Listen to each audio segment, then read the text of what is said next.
Welcome back, Cardboard Warriors. Welcome to the 1,000 subscriber special. I'm really stoked that we got to 1,000 subscribers. It's been a long road. Took about a year and a half, a little over, and but yeah, I'm really excited that we finally got here. Finally able to monetize the channel. Got a couple dollars coming in here and there from YouTube, so it's really nice, and I thank you guys so much for all the support in the past year and a half. It's a blast. I love doing it. I'll keep doing it as long as I can. It's a money pit, but it's a whole lot of fun. I've always loved the game. Let me start off with a little story time. I want to explain, where I started in the game and my evolution through the game and how I got my nickname and stuff like that. And then we'll start breaking packs. I got a lot of really cool stuff to open. Gonna kind of do a little bit of a pack through time, I guess, almost. I got some Throne of Eldraine promo packs we're gonna open because that's the set that was out when I got back into the game a year and a half ago. We'll do a Theros Collector's pack, some Ikoria packs, some Iconic Masters. We'll go lottery card hunting. We'll do some Amon Kit and some Oath of the Gatewatch. And we'll finish off with a Modern Horizons 2 pre-release kit because that's the last one I've got to open. I think I'm going to get another collector's box on the way and a bundle. But won't have too much more Modern Horizons 2 to open because the price range is kind of silly. So can't afford to open much more of it. But anyways, so starting at the beginning, about 93, 94, I was 18 years old, and I was working like 3 jobs. One of those jobs was working at Pizza Hut. And one of the drivers there that I was friends with, really cool guy, Johnny, one day he was sitting out back on his break at the little break table we had in the back of the shop, and he was playing with these cards. And when I was younger, I grew up really into baseball. I grew up in New York, so I was, like a gibbon. If you grow up in New York, you're going to play street ball and baseball a lot. And so I was really into baseball card collecting when I was a kid and sports cards and stuff like that. So when the thing that I always didn't like about them was that they were kind of useless, I mean, I collect all these cards and then they just either sit in a binder or a box and I really couldn't do much with them. And I grew up poor, not knowing anything about money, so I didn't know about investing and stuff like that. So I just traded cards with my friends, and then I was like, okay, now I got all these pictures to look at that it cost me a lot of money. So I always felt like there was something missing from the trading card kind of thing. And anyways, I go back into the break room there, and I see Johnny opening these packs of cards. Turns out they were actually revised packs. It was the day that revised came out, and he couldn't even wait till he got home to open some packs after work. So he was opening them on his lunch break. He was opening a couple starter decks, I think, and back then they were called starter decks. They were 60 card starter decks, and then they had the booster packs. Then they changed them to tournament packs a little later on, and now they don't do them at all, which is a bummer. I thought they were a cool idea. Anyways, so I see him playing with these cards, opening these cards, and I'm like, what is that? And he was really excited about the game. He was really big into it, and he understood right from day one the financial investment value of the game. He was buying pallets of sealed boxes back then, alpha, beta, unlimited, stuff like that. But anyway, he starts telling me about the game, and he hosted back then it was Saturday night, so it was kind of like the Friday Night Magic at a local gaming store. But he hosts them, and he ran the tournaments and stuff because there wasn't, Wizards of the Coast was brand new company. They didn't have any kind of pro tour or anything like that yet. So he was telling me about it, and I really liked it. So I started playing. That was when Revised dropped, like I said. So I started playing pretty much the day Revised dropped. Like the next day, I was like, he's like, you can get into it for like $10. I was like, oh, I got $10. I'll give you $10. And I bought a starter and a couple boosters for $10, I think, of them. And then there was a couple stores in town, some comic stores and stuff like that had cards there. And I would go there and start picking up packs and stuff like that. So I started when Revised dropped. So Revised is always going to have kind of a soft spot in my heart because it was the set that I started the game in. I love the set. Great cards on that set still to this day, as we see with the prices now. Finally, actually reflecting how good that set was. But anyways, so that's when I started, and then about a month later, I think Legends came out, and that was my first draft. That was when I actually learned how to draft. I did some revised sealed tournaments, basically like the week I started. We started this like multi-week revised sealed tournament where we've got a starter and 2 boosters, and tried to build a deck out of it. We had a night to, or a couple hours to trade other players, so we could actually trade to build the deck back then. And then after we got done building the deck and then playing the first round, uh, we gave the decks to Johnny, the host there, and he kept them all in sealed cases. And then that way we couldn't tamper with them during the week. And then he would bring them back the next week, and it went like that for like 4 or 5 weeks. I think it was. It was like an ongoing kind of sealed tournament thing. I drafted green and white, which was a terrible idea in revised. There just wasn't enough power in those 2 colors, and I didn't get enough, and I didn't know about deck building yet and everything. So yeah, I lost miserably every week. And back then we played for Annie, which is the when you shuffle your library and then you cut each other's libraries. You flip the top card over and you put those 2 cards aside, and whoever won the game won both those cards. It was kind of gambling at the early days. They stopped doing that because obviously there was some legal trouble with that, and fights were breaking out because you flip your Black Lotus and the other guy flips a basic land card, and he ends up winning the game because your Black Lotus isn't in the deck, and that creates some real big feel bad moments. And back then, Black Lotus was only like a $50 card. So anyways, that's kind of where I started in the game. I played all the way through every weekend, more just casual thing, but I played all the way through until Alliances, a little after Alliances came out.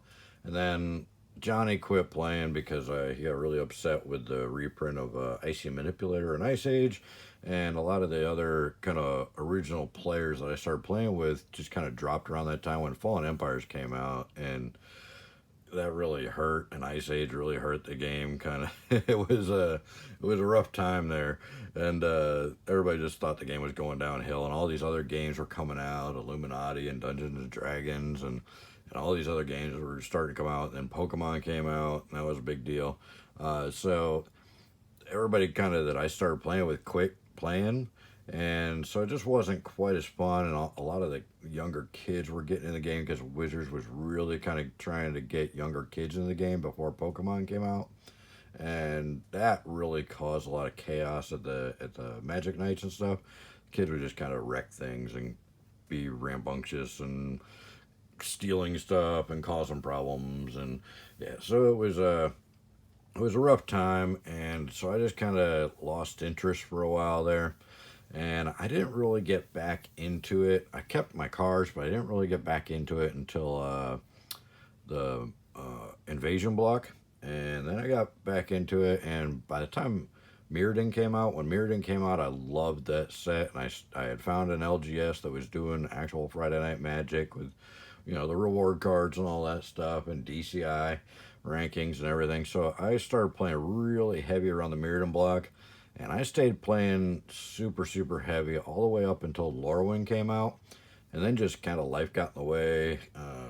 Had bills and a girlfriend that was causing more bills to pile up and stuff. So I ended up selling my collection, which at the time I sold for $5,000, and it was a pretty sizable collection. We're talking, I had like a 5,000 count box just of ABU, just Alpha Beta Unlimited, another box just of Arabian Nights, Antiquities, Legends in the Dark.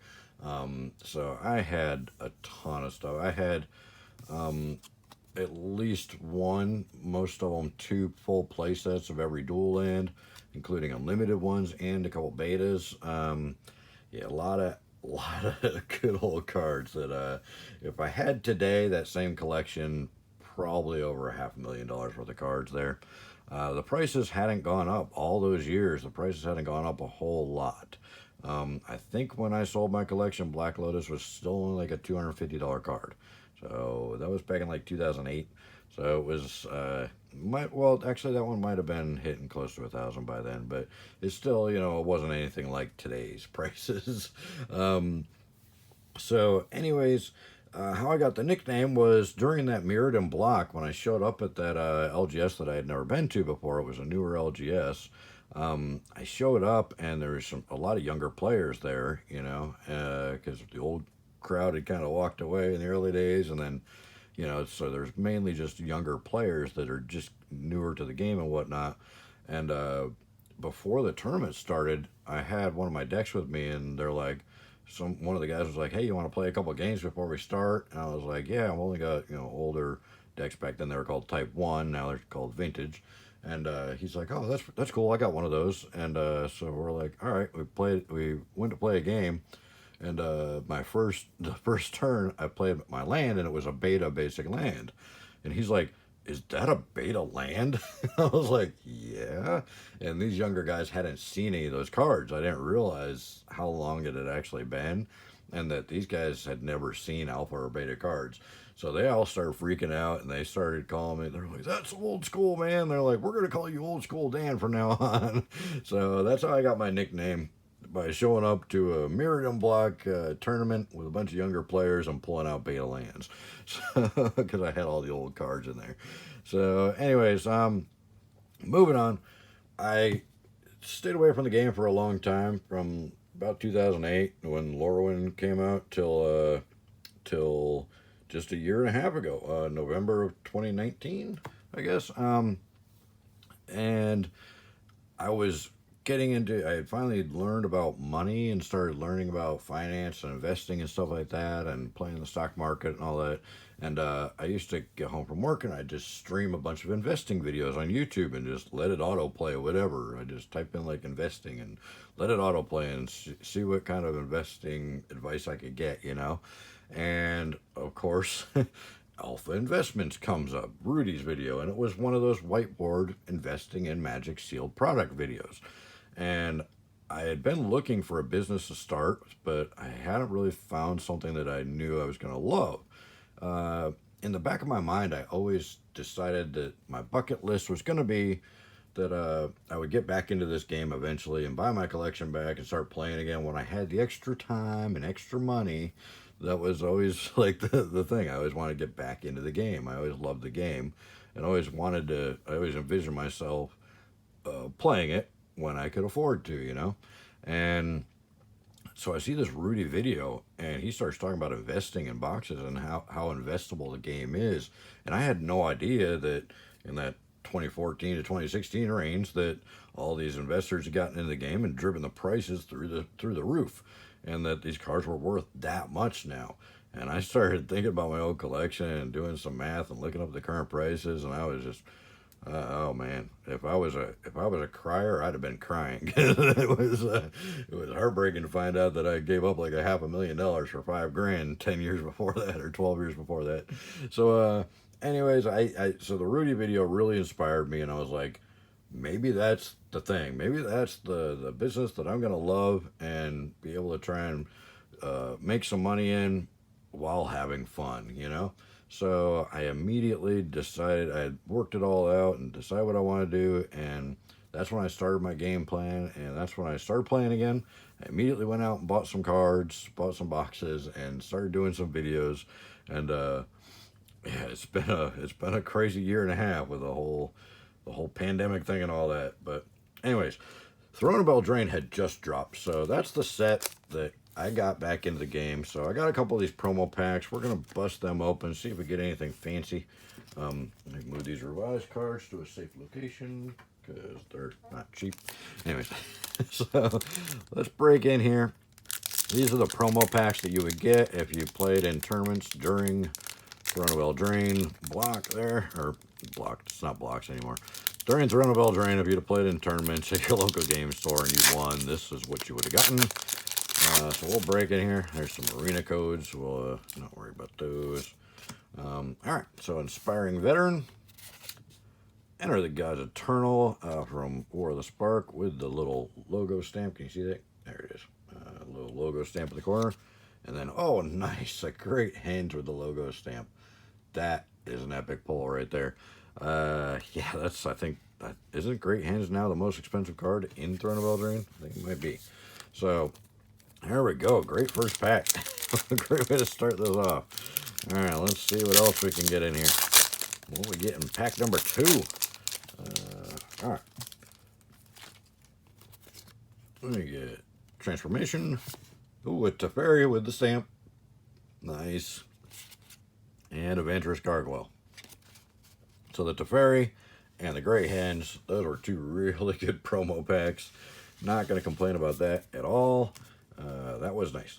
So that was the set that came out, or that was out when I decided to get back in the game and start playing again and start doing the YouTube and start investing in sealed boxes and all that. So Throne of Eldraine obviously is always going to have a little soft spot for me because that's when I got back in. That's when I got, and I bought heavy. So not as heavy as I would have liked to with Throne, but I do have a decent amount of it, and opened a decent amount of it on the channel back in the day. So next up was it Theros? Yeah, Theros I think was this was the first set that actually got released after I started playing again. So this was the first set that I got to do a pre-release tournament for and actually like play with and really kind of get into. I mean, obviously I started doing drafts and stuff right away and did the Throne of Eldraine thing. And but Theros was the first set that actually dropped while I was paying attention and while I was playing. So I got a collector's pack here. We're gonna open this up, see if we get anything. Yeah, Theros. I don't even know. It's early. I'm trying to talk. Anyways, so let's see if we get anything fancy in here. This set just nobody liked. I mean, still people aren't giving it any respect, and this is an amazing set. This set was phenomenal. There's so many good cards on this set, so much power. This was a just incredible set, and I was shocked that everybody was like so down on it when it came out. Anyways, let's break in here, see what we got. I mean, just even like commons like that are just great in this set. Thirst for Meaning, amazing common. So let's see what we get. I love the set. I was shocked that nobody else did. Got the lands, Tree Shaker Chimera, a Delicos, Nylea's Intervention with the full extended art foil. We got our Calafe ×2 and Caliph, I don't know. And a Satyr token. Okay, so that was a terrible collector's pack. Awful Theros collector's pack, and not exactly what I was hoping for. I was hoping for something epic that I could talk about how great it was. And that set, though, I mean, you've got the Tutor, you've got the Nyx Lotus, you've got the full art Nyx Lands. I mean, you got the Constellation Gods. All the gods are just great. And then you got the Titans. You got Uro, and you got Croxa. I mean, that set is going to be huge down the road. I can't believe more people didn't respect that set when it came out. I can't believe everybody's so down on it. But that was the first one that I actually got to really do the release on and stuff like that. And then it hit the fan. You know, the pandemic hit and the shutdown, and I couldn't play Paper Magic anymore and wasn't able to for over a year. But Ikoria, even though it was just a staple of all hell breaking loose in the world there, Ikoria for me was huge because I was able to get some English boxes because they pushed back the release date in America like 2 months. Obviously nobody could get the cards, but they released it in Japan early, and I was able to, through a friend, get a box from Japan early, like a few weeks before release, and open it on video, and that was pretty big for me. That really kind of bumped up my channel quite a bit. These are Japanese packs, actually. So, full tab on them. I figured we'd open some Ikoria because it was just one of those sets that just really helped launch the channel for me and helped me get out there. That was huge. Mythos of Bedrock, not much there. But the set, I mean, the uncommons with these mutate ability cards, this was a great set. A lot of really good, really usable cards in here.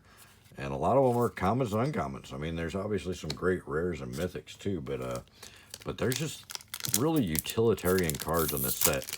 It's just a great set, and I thought it was, if it wasn't for when it came out, this would have been so huge. I mean, the showcase borders were really nice in this set, and then the whole Godzilla theme, you know, that was great. And then the companions, oh, companions were awesome. It sucks that they got nerfed, but the companions were awesome cards. It was a great idea. Yeah, look at the showcase cards, just gorgeous. So I really like this set. It really helped kind of get the channel going, and I just think it was a great idea. I think they did really good things with this one. So pretty cool set. Yeah, it just happened at a really weird time is all.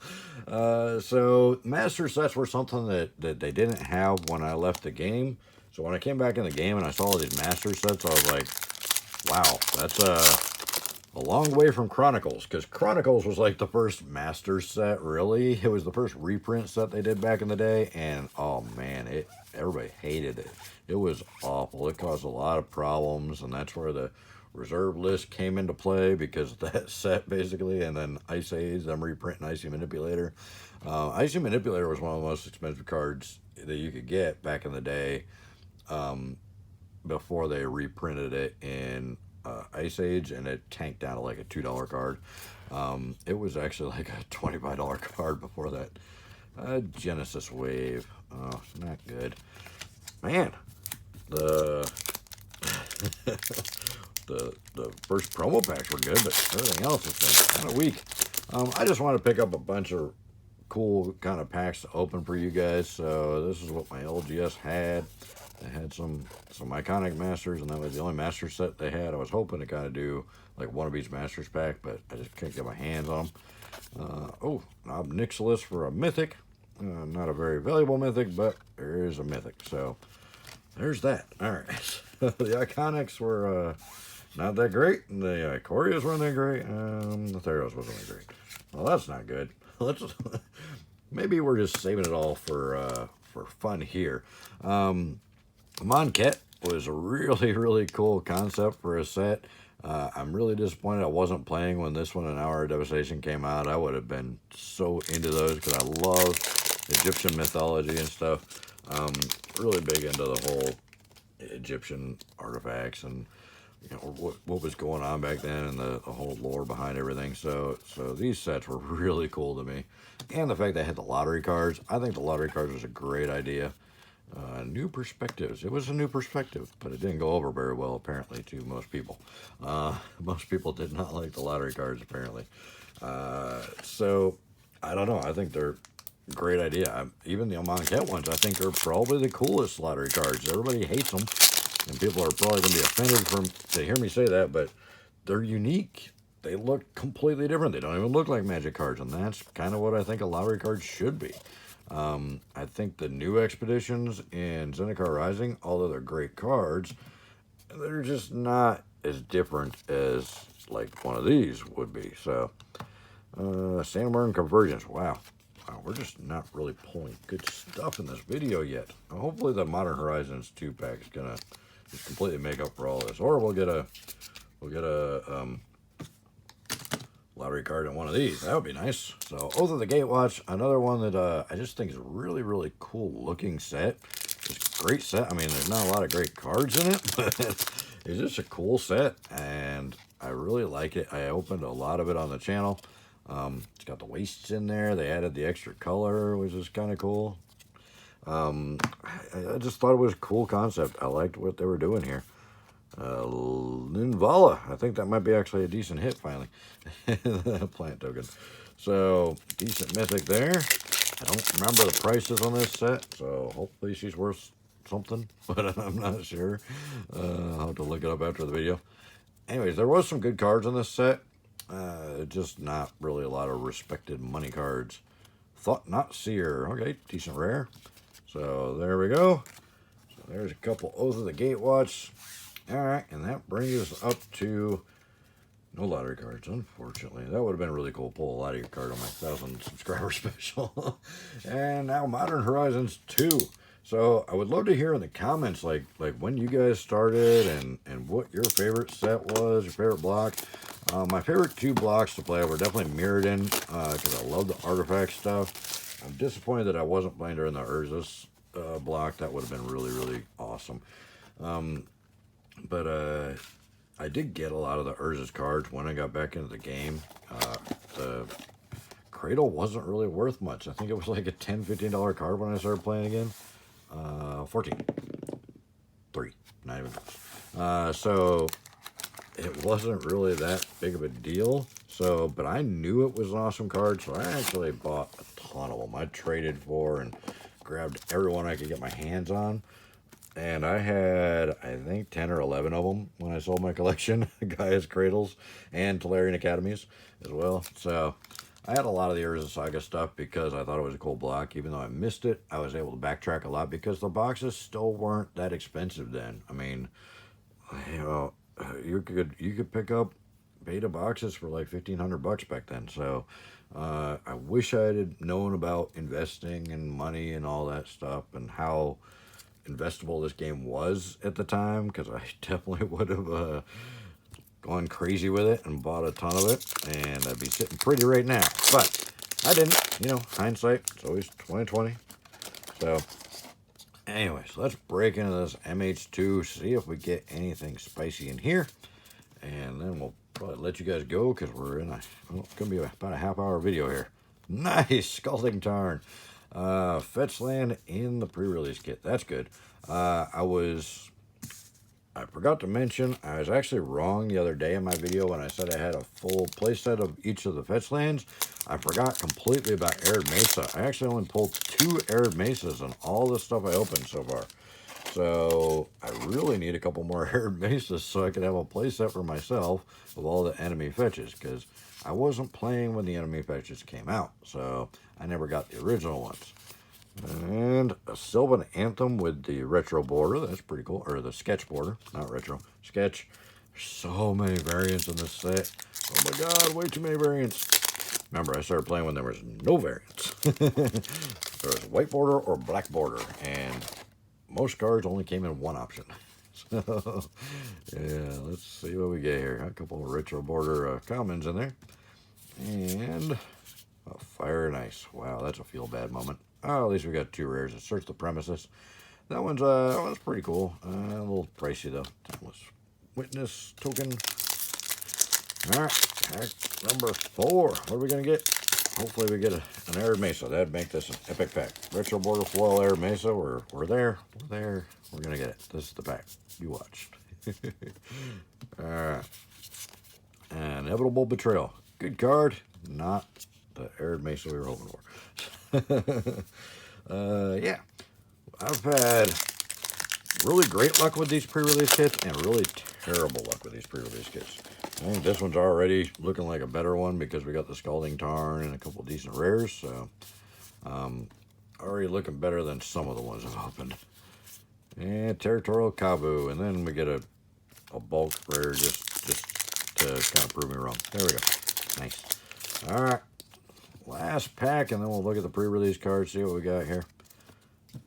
And the Dakon, nice. I think this might be the first Dakon I've gotten. Have I gotten any other Dakons before? I might have one. I mean, that guy is a little bit hard to get. So, not bad. We got a Dakon, we got the Scalding Tarn, we got the Inevitable Betrayal's good, and the Sylvan Anthem with the sketch border is pretty cool. So let's see what our pre-release card is. And Master of Death. Yeah. Master of Bulk. All right. So there we go. We did get the Scalding Tarn. We did get the Dakon. That's pretty cool. We got some good stuff in those Throne packs. That was awesome. That Great Hands is worth it. And then the Teferi was good. So anyways, so that brings us to today. This is what's going on now. I hit 1,000 subs. I thank you guys so much for that. I am starting to get a little bit of passive income from YouTube now, and from the links in the description below. Those are really huge for me. You click those links, even if you don't purchase what's in the link on Amazon links. If you purchase something else on Amazon, I get a little bit of commission on that, just a few cents here and there, but it adds up. And then all the other links down there, the credit card link. That's a 1.5% cashback credit card. If you get that, everything you buy, you get 1.5% cash back. I buy all my Magic stuff on that credit card. Literally every single thing I buy at Magic, I buy on that credit card so I can get the cash back on it. That makes everything I buy at 1.5% cheaper. So that's huge. My email address is down there. My Patreon link's down there. My eBay is down there. I am selling pretty good on eBay now. So with cards, I've only been doing it for a month, but I've already sold quite a few cards, including some high-end stuff. So check that out if you're looking for some good cards. I try to be in the lowest 3 prices on eBay on any of the cards that are on there. And I don't ship in envelopes. I only ship in bubble mailers with the hard plastic cases on the cards and cardboard to back it up to where they will not get bent or damaged. I do not send in envelopes. I think that's shady. I wish nobody did that. I'm really disappointed when I order a card on eBay and I get it in an envelope and I'm like, really, come on. Yeah, so I only, it cost me a lot more to ship the cards, so I only sell cards over $10 because it's like $4 to ship them. But anyways, check that out if you're interested in buying any singles, or you can email me and I can sell them to you directly. Yeah, so there's a lot of good links in the description below. Check those out. Every one of those you click really helps the channel out. I thank you guys so much for all the likes and comments and subs and shares over the year and a half here. It's really nice to see some kind of turnaround and some accomplishment from that. Means the world to me. You guys have been a lot of fun. I got the haters in the comments too, which is normal, but they don't bother me at all. It's kind of funny. Most of the time I just laugh. But anyways, let me know what you guys think in the comments below. I've got a lot of good openings coming up, and we're going to keep this going. We're going to keep opening stuff from every set. I'm going to always try and get them at least a few days early to open them for you so you guys see what you're getting into before you go spend your money. And let me know what you think about everything, and tell me your story. When did you start? When did you stop? Because most people play for a while and then take a while off, and then play for a while and take a while off. Seems to be the case with Magic, and that's what happened with me. This is my third go around, but this one's so far been the most fruitful. So thank you guys so much. I really appreciate everything. You guys mean the world to me. I'm having a blast doing this. It's something I love doing. It's something I would do if I wasn't getting paid to do, as I've proven over the years. And I'm not really getting paid. I'm still spending way more money than I could ever possibly make at the current time. But those boxes that I've been buying are accruing value. They are going up. So hopefully one day I'll get a pretty substantial position on stuff and actually start getting into the green and things. So that'd be nice. But anyways, thank you guys so much. I really appreciate everything. Can't say it enough. And we'll see you guys in the next one.